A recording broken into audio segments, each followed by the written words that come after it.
संजय लीला भंसाली ने बनाई शानदार मूवी सीरीज, लेकिन इतिहास के साथ ये खेल क्यों? नमस्कार दोस्तों, पेज 3 में आपका स्वागत है। संजय लीला भंसाली की web series Heera Mandi OTT platform Netflix पर रिलीज हो चुकी है। अगर आप ये वेब सीरीज को देखने का मन बना रहे हैं तो सबसे पहले इसका रिव्यू जान लीजिए। लाहौर की मशहूर हीरा मंडी पर मूवी बनाने का सपना कभी यश जौहर ने देखा था। उनका सपना पूरा किया उनके बेटे करण जौहर ने मूवी कलंक बनाकर। अब उसी हीरा मंडी पर हीरा मंडी द डायमंड बाजार के नाम से वेब सीरीज लेकर आए हैं संजय लीला भंसाली, जिसको इतिहास से कोई लेना देना नहीं। केवल एंटरटेनमेंट के लिए इस सीरीज को देखें, उसको नेटफ्लिक्स का कनेक्शन लेना अच्छा सौदा लगेगा। बहुत ही शानदार भंसाली ने तैयार की है। एक एक किरदार को इमोशनल ढंग से ऐसे कहानी में पिरोया है भंसाली ने कि आप शायद एक बार में ही 8 एपिसोड की पूरी सीरीज खत्म करते ही उठे। शानदार सेट्स, बेहतरीन एक्टिंग, चुभते डायलॉग्स और कूल म्यूजिक का संगम है ये सीरीज। लाहौर के कोठे की कहानी है लाहौर में जिस्म के बाजार हीरा मंडी के एक कोठे की, जिसकी हुजूर यानी मलिका है। मलिका जान मनीषा कोइराला की बड़ी बहन सोनाक्षी की, जो छोटी बहन का बेटा एक नवाब को बेच देती है। मलिका जान और उसका आशिक नवाब जुल्फिकार यानी कि शेखर सुमन उसकी हत्या कर आत्महत्या का रूप दे देते हैं और मलिका बहन की संपत्ति पर कब्जा कर बना लेती है हीरा मंडी की मलिका। सबसे छोटी बहन के किरदार में संजीदा शेख को उसके राज पता है, लेकिन मलिका पर पार नहीं पा पाती। मलिका की 2 पाली हुई बेटियां लज्जो, रीचा चड्डा और बिब्बो जान अदिति राव हैदरी कोठे की रियायतों के मुताबिक तवाइफ ही बन जाती हैं। हालांकि बिब्बो का अफेयर नवाब वली साहब फरदीन खान और लज्जो का नवाब जोरावर अध्ययन सुमन के साथ है, जो बाद में बेवफा साबित होते हैं। लज्जो अपनी जान दे देती है। कहानी आगे बढ़ती है 2 घटनाओं के साथ। मलिका की असली बेटी आलमजेब शर्मिला सहगल का लंदन से लौटे और नवाब के बलूच के बेटे ताजदार ताजशाह के इश्क के पिंगे बढ़ाना और अपनी माँ की हमशक्ल फरदीन जान सोनाक्षी सिन्हा की वापसी, जिसे मलिका ने बचपन में एक नवाब को बेच दिया था और बदला लेना चाहती है। इधर आलम बेग तवाइफ नहीं बनना चाहती, शायद बनके किसी से इश्क करना चाहती है। मलिका इन सब के खिलाफ है, नवाब बलूच भी, लेकिन दादी फरीदा जलाल की मदद से इश्क परवान चढ़ता है। आज़ादी की जंग। इधर कहानी में 2 पुलिस अफसर भी हैं, एक लाहौर का एसपी कॉपीराइट और एक जनरल हैंडसन। एसपी को फरदीन अपने हुस्न के जाल में फंसा लेती है और अक्सर क्रांतिकारियों को मदद करने वाली बिब्बो जान के जाल में हैंडरसन फंस जाता है। कहानी में एक अहम किरदार हमीद मोहसिन का भी है, जो क्रांतिकारियों का नायक है। ताजदार की जान बचाने पर भी वह उनके गुट के नवाब पिता के मना करने के बावजूद आज़ादी की जंग में उतर जाता है। आखिर तक पहुंचते पहुंचते कहानी जो मलिका जान और फरदीन के बीच बदले की जंग थी, हीरा मंडी में पहली बारात यानी ताजदार आलमजेब के इश्क के चढ़ने की जंग थी, आज़ादी की लड़ाई में बदल जाती है। और आखिर ऐसा क्या होता है कि दोनों अंग्रेज अधिकारियों से बदला लेने के लिए पूरी हीरा मंडी सड़कों पर उतर आता है? ये जानने के लिए आपको हीरा मंडी सीरीज नेटफ्लिक्स पर देखनी होगी। मनीषा दमदार।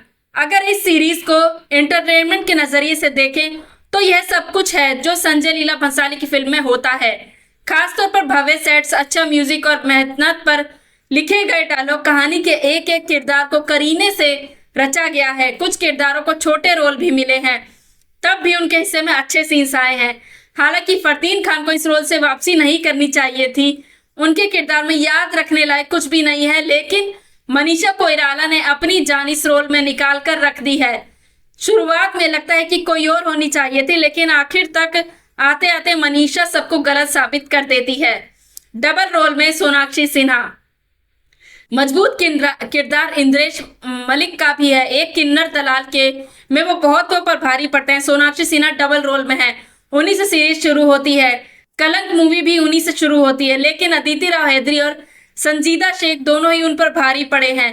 दोनों के लिए यादगार सीरीज साबित होगी और उनकी चर्चा होती ही रहेगी। आलमजेब बनी शर्मिन सहगल तो सीरीज की लीड हीरोइन है, सो इन दोनों के मुकाबले कमतर होने के बावजूद उनकी चर्चा होनी ही चाहिए। हालांकि उनकी चर्चा पहले से ही थी, क्योंकि वो संजय लीला भंसाली की भतीजी हैं और कई फिल्मों में उनके साथ असिस्टेंट रह चुकी हैं। इससे पहले शर्मीन 2019 में आई संजय लीला भंसाली प्रोडक्शन की फिल्म मलाई से कैरियर की बतौर हीरोइन शुरुआत कर चुकी हैं, जिसमें उनके हीरो थे जावेद जाफरी के बेटे मिरान जाफरी। लेकिन इस मूवी के रिलीज से पहले पिछले साल नवंबर में उन्होंने अपना अमन मेहता के साथ शादी करके ऐसा लगता है अंकल भंसाली से शादी का तोहफा लिया था। फिल्म के हीरो है ताहा। अबू धाबी में पैदा हुए ताहा ने तमिलनाडु के कोडाई कनाल में कुछ साल बचपन में पढ़ाई की है। उनके माता पिता का रिश्ता दक्षिण भारत से है, जो अब शारजाह में बसे हैं। सालों तक अलग अलग कैरियर में भाग्य आजमाने के बाद ताहा ने पहले मॉडलिंग फिर कुछ हिंदी फिल्मों में काम किया, लेकिन पहचान नहीं बनी। उनको चर्चा मिली web series Taj divided by blood से। अकबर के बेटे मुराद का रोल करके ताहा ने इसमें क्रांतिकारी लवर का किरदार निभाया, कहीं से भी कमजोर नहीं लगे हैं। उनकी संवाद अदायगी अच्छी है, बेहतरीन डायलॉग्स, अच्छे डायलॉग्स इस सीरीज की खासियत हैं। एक बार मुजरे वाली नहीं मुल्क वाली बनकर सोचिए। तवाइफें अब बीवियों से रहम की उम्मीद कर रही हैं। तवाइफों ने कब बीवियों पर रहम दिखाया है? मोहब्बत और बगावत के बीच कोई लकीर नहीं होती, इश्क और इनकलाब के बीच कोई फर्क नहीं होता। पुरानी दीवारें पार नहीं की जाती, गिरा दी जाती है। और देवदास के डायलॉग से प्रेरित शराफत हमने छोड़ दी, मोहब्बत ने हमें छोड़ दिया और अब बगावत हमारी जिंदगी को मायने दे सकती है। सबसे खास है कि कोई और निर्देशक होता है तो फिट हिट करने के लिए सैकड़ों गाली और अश्लील सीन रख देता, क्योंकि गुंजाइश भी थी। लेकिन यहाँ भी भंसाली ने कम ऐसे डायलॉग्स चला दिए। एक नवाब कहता है, भूल गई कि तुम दोनों को अपनी जांग पर बैठाया था। जवाब मिलता है और आधे मिनट की कहानी बताकर अपनी हंसी उड़वाना चाहते हैं। भंसाली म्यूजिक और एडिटिंग के मास्टर तो हैं, सो इन दोनों ही मामलों में भंसाली की छाप साफ दिखाई देती है। आप निराश नहीं होंगे। भले ही गाने जुबान पर ज्यादा ना चढ़े, लेकिन कहानी का जरूरी हिस्सा लगते हैं। उसी तरह सिनेमेटोग्राफी तो उनकी सेट डिजाइनिंग की तरह ही बेहतरीन रही है और इसमें भी है। लेकिन सवाल उठते हैं संजय लीला भंसाली के इतिहास के साथ छोटे से खेल को लेकर। एक तो गलती भी है और कैसे कहानी भारत छोड़ो आंदोलन के आसपास चल रही है।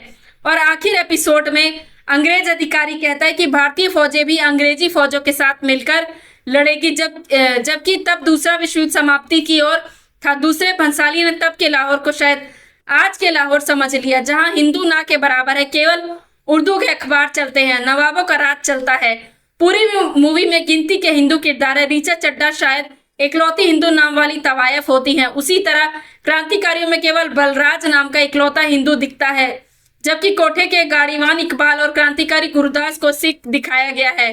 भंसाली को यह पता होना चाहिए कि 20वीं सदी में अशफाक उल्लाह खान के अलावा कोई भी मुस्लिम क्रांतिकारी चर्चा में नहीं आया। लड़की तो भूल ही जाइए। आसफ अली, मौलाना आजाद जैसे नेता कांग्रेस के थे। ज्यादातर मुस्लिम या तो उन दिनों जिन्ना के साथ अलग पाकिस्तान की लड़ाई लड़ रहे थे या उससे पहले खिलाफत आंदोलन के लिए लड़ रहे थे।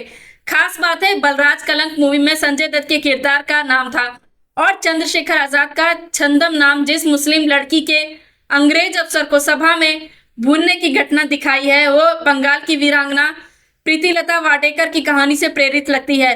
जबकि उसी लड़की को मौत की सजा जिस तरह जेल में दी गई और बाहर भीड़ जमा है, वो लाहौर में भगत सिंह की सजा से प्रेरित सीन लग रहा है।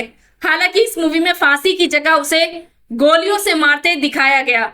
कई गलतियां पूरी सीरीज में, कहीं भी गांधी, जिन्ना, नेहरू तो छोड़िए, भगत सिंह का नाम तक क्रांतिकारी नहीं लेते, जबकि लाहौर में ही उन्हें फांसी दी गई थी। ये बात हजम नहीं होती। शायद भंसाली अपनी कहानी को पूरी तरह काल्पनिक रखना चाहते थे, तो फिर आजादी की लड़ाई लाहौर की हीरा मंडी का नाम क्यों लिया गया? वैसे भी भगत सिंह और आजाद की मौत के बाद लाहौर में कोई क्रांतिकारी घटना की जानकारी नहीं है। जानकारी मिलती है तो हिंदू मुस्लिम दंगों की, जिनकी आग में अभिनेता प्राण का घर फूंक दिया था। इसके बाद गुस्से में वो भी पाकिस्तान नहीं गए। इसी विषय पर बनी फिल्म कलंक जरूर ये दिखाती है कि तब लाहौर में चौधरी संजय दत्त का हीरा मंडी के एक तवायफ से बेटा जफर वरुण धवन होता है, जिसे वो नहीं अपनाते। बाद में जब वो बदला लेना चाहता है तो उसका दोस्त अब्दुल शहर को हिंदू मुस्लिम दंगों की आग में झोंक देता है, जो लाहौर के हिंदू मुस्लिम दंगों की कहानियों से सामने दिखता भी है। लेकिन झटके से हिंदुओं को गायब सा करना, मुस्लिम लड़के लड़कियों को क्रांतिकारियों का बनाना, हीरो भी अबू धाबी से आयातित करना, खिलाफत आंदोलन और मुस्लिम लीग के विभाजनकारी एजेंडे की चर्चा तक ना करना, लाहौर में एक भी रईस को हिंदू ना दिखाना आदि दिखाता है कि भंसाली या तो आज के लाहौर से प्रभावित थे या मूवी को नेटफ्लिक्स के जरिए मुस्लिम देशों में बेचने की मिशन से।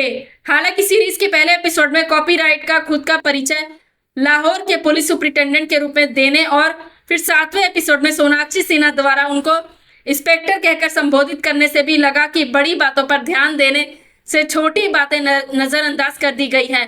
हीरा मंडी को डायमंड बाजार क्यों लिखा गया, इसको लेकर भी मन में सवाल है, क्योंकि हीरा मंडी की स्थापना को लेकर दो ही जानकारियां मिलती है। मुगलों ने इसे नाच गाने मनोरंजन के लिए बसाया या फिर महाराजा रणजीत सिंह के करीबी अधिकारी हीरा सिंह डोगरा ने अनाज मंडी के तौर पर फिर डायमंड बाजार क्यों। ये भी जान ले कि पाकिस्तान में इस इलाके को लेकर अब तक 2 फिल्में बनी है, दोनों के ही नाम में हीरा मंडी नहीं है। एक का नाम है टक्सली गेट जो करीब में ही है, दूसरी शाही मोहल्ला, और दोनों ही मूवीज में तवाइफों को अंग्रेजों से लड़ते नहीं दिखाया जैसे कि भंसाली ने दिखाया है।